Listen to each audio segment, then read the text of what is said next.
Assalamualaikum pemirsa, jumpa lagi bersama kami di Bibib TV, terpenting mengabarkan. Pada kesempatan kali ini kita akan mengangkat tulisan dari Nurul Aziza berjudul Kiai Imaduddin Simbol Grassroots NU Menghadapi Arogansi Habib Ba'alwi Yaman. Sudah berjalan 1,5 tahun menuju 2 tahun, pembahasan nasab Ba'alwi semakin ramai. Diskusi nasab Habib di berbagai platform media sosial terus bergulir, baik di WhatsApp, Messenger, YouTube, Facebook, Instagram, TikTok, dan lain sebagainya. Jarang sekali ada satu wacana bisa bertahan lama. Biasanya isu yang lagi viral kemudian lambat laun menghilang karena ada yang lebih viral lainnya. Diskusi masalah nasab akan ada dan terus ada, tidak akan tenggelam dengan hiruk-pikuk pemilu legislatif, pileg, pemilu presiden pilpres, perang yang ada di negara Rusia, Ukraina, perang Palestina, Israel, dan lain sebagainya. Isu nasab semakin bertahan dan terus mendapatkan perhatian khusus di hati masyarakat Indonesia. Semakin banyak yang paham karena perdebatan ini melibatkan logika akal sehat dan waras. Saatnya generasi muda NU khususnya bekerja sehari-hari untuk memenuhi kehidupan tanpa harus berpikir bahwa di sekitar kita ada cucu Nabi Muhammad SAW. Jarak kita dengan Kangjeng Nabi sudah sekitar 14 abad. Lucu kalau sekarang ini masih percaya dengan cucu Nabi yang terus koar-koar menjual nasab demi nasib hidup di negeri ini.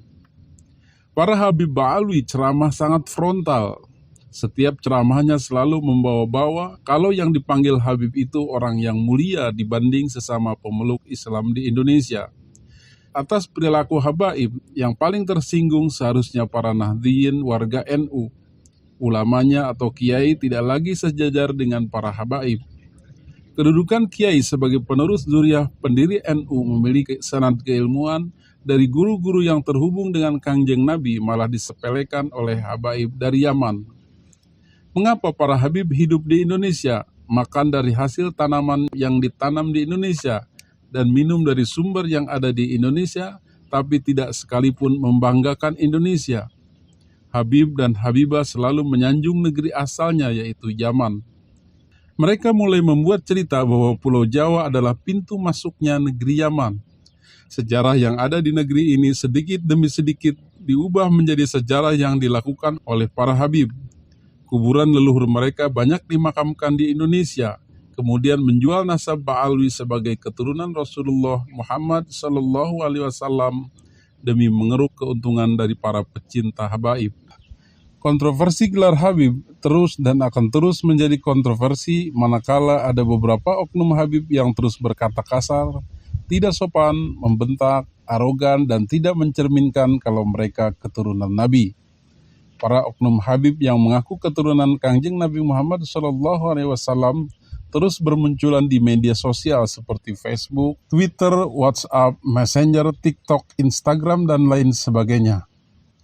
Mendengar ulah para oknum Habib, kuping rasanya gatal, apalagi yang merendahkan sesama jamaah yang hadir di suatu majelis sebagai kelas kedua setelah Habib. Mereka menyebut warga Indonesia, terutama warga NU, sebagai warga pribumi yang harus patuh dan menuruti apa yang diucapkan para Habib. Kontroversi masalah Habib semakin mencuat ketika diterbitkan hasil penelitian nasab Ba'alwi yang berjudul Menakar Kesahihan Nasab Habib di Indonesia oleh Kiai Haji Imaduddin Utsman Al-Bantani, pengasuh dan pendiri Pondok Pesantren Nahdlatul Ulum yang berlokasi di Kampung Cempaka, Desa Kresek, Kecamatan Kresek, Kabupaten Tangerang, Provinsi Banten, yang juga menjadi pengurus PWNU Banten dan Ketua Robitoh Ma'had Islamiyah RMI Banten. Terima kasih kami warga Nahdliyin yang mulai tercerahkan oleh para keturunan dari Kangjeng Sunan Gunung Jati.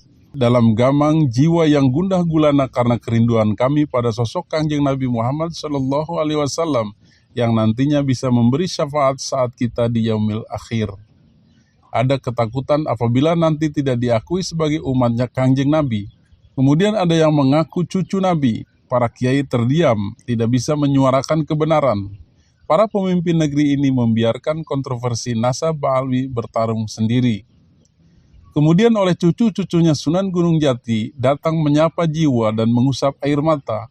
membuka tabir kepalsuan nasab Ba'alwi Yaman, membangkitkan kesadaran, menenteramkan perasaan. Makanya saya juga heran, sejak kapan di Islam ini ada warga agama kelas 1? Seakan-akan dia menjadi warga agama kasta tertinggi. Kita ngapurongge, kita yang bukan katanya nasab istimewa, yang kita yang bukan dari zuriat tertentu, mentang-mentang kita pribumi, mentang-mentang hidung kita pesek, mentang-mentang kita kecil Bapak Ibu, dianggap warga agama kelas 2. Ada yang betul-betul membanggakan nasabnya, ngomong apa, dalam darah aneh nih, mengalir darah Nabi, umat dipalak-palak, umat diancam-ancam, ditakut-takuti kualat dan lain sebagainya. Saya terus terang Bapak Ibu, pegelnya bukan mainin. Kok ada ya orang atas nama nasab Nabi, atas nama dzurriyyat Nabi, umat ditakut-takuti, umat diancam-ancam kualat. Ini agama apa kan? Maka dari itu Bapak Ibu hadirin wal hadirat rahimakumullah, tidak ada kemuliaan semata-mata karena nasab. Jangan membanggakan darah biru atau darah hijau. Jangan, ini darahnya apa sih? Hah? Merah. Kirain coklat. Nek coklat Pak Yai campur kolesterol aja ya. Coklat ke hitam-hitaman. Nggak boleh. Islam ini bukan agama kasta. Makanya Nabi sallallahu alaihi wasallam telah bersabda dalam peristiwa Futuh Mekah, "Innallaha qad adhaba ankum ubiyatal jahiliyah wa ta'adzumaha bi abaiha."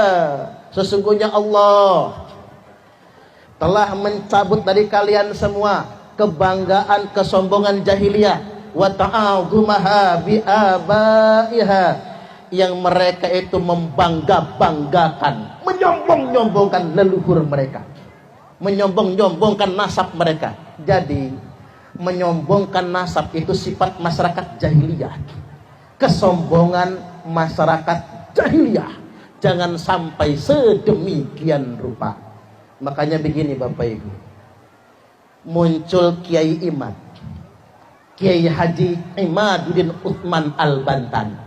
Menurut saya Bapak Ibu, fenomena Kiai Imad ini merupakan cara Allah menyadarkan orang-orang yang telah menyombongkan nasab. Kita ambil hikmah baiknya sedemikian rupa. Kalau kita baca Al-Quran, wa ma adraka mal aqabah fakku raqabah, tahukah engkau apa itu jalan yang mendaki lagi sukar, yakni membebaskan budak dari perbudakan. Dan menurut saya Kiai Haji Imaduddin Utsman Al-Bantani merupakan pahlawan yang telah membebaskan umat Islam Indonesia dari perbudakan spiritual. Tepuk tangan dulu. Akal mulai berbicara dan hati terus berkata-kata.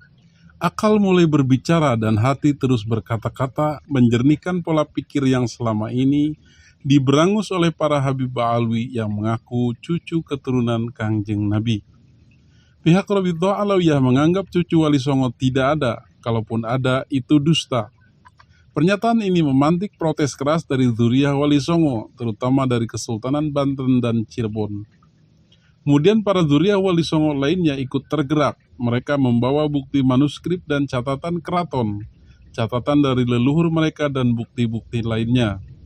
Efek pernyataan dari RA, para dzurriyyah Wali Songo berkoordinasi satu sama lain dan membuat penelitian. Maka muncullah tesis Kiai Haji Imaduddin Utsman Al-Bantani yang berjudul Terputusnya Nasab Habib kepada Nabi Muhammad SAW. Tesis ini merupakan penyempurnaan dari buku Menakar Kesahihan Nasab Habib di Indonesia yang diterbitkan oleh Maktabah Nahdlatul Ulum Banten cetakan 1 tahun 2023. Tesis tersebut berbentuk PDF dan Google Drive. Tesis Kiai Imaduddin sudah beredar luas di masyarakat Indonesia bahkan sampai ke luar negeri.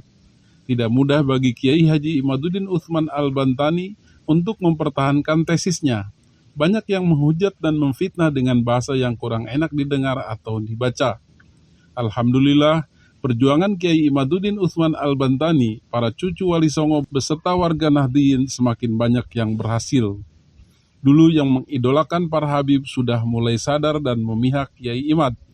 Para grassroots yaitu tokoh-tokoh akar rumput NU di berbagai daerah di Indonesia, meluruskan bahwa Habib itu bukan keturunan Kangjeng Nabi dan itu dipelopori oleh Kiai Imaduddin.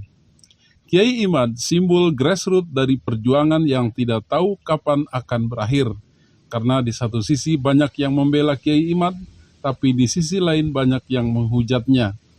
Kiai Imaduddin beserta Zuriyah Wali Songo dan orang-orang yang menolak adanya Habib di Indonesia membentuk suatu wadah perjuangan yang dinamakan Perjuangan Wali Songo Indonesia, Laskar Sabilillah PWI-LS. Kiai Imaduddin dan para pengurus PWI-LS Pusat terus meresmikan PWI-LS yang ada di daerah-daerah di pelosok tanah air. Semoga Kiai Imad dan para cucu Zuriyah Wali Songo selalu diberikan kesehatan dan terus berjuang di jalan Allah Subhanahu wa Ta'ala untuk terus menolak Habib sebagai keturunan Rasulullah. Banyak dari para Ba'alwi yang sadar mulai melakukan tes DNA dan memang mereka bukan keturunan Kangjeng Nabi. Demikian Bibib TV mengabarkan.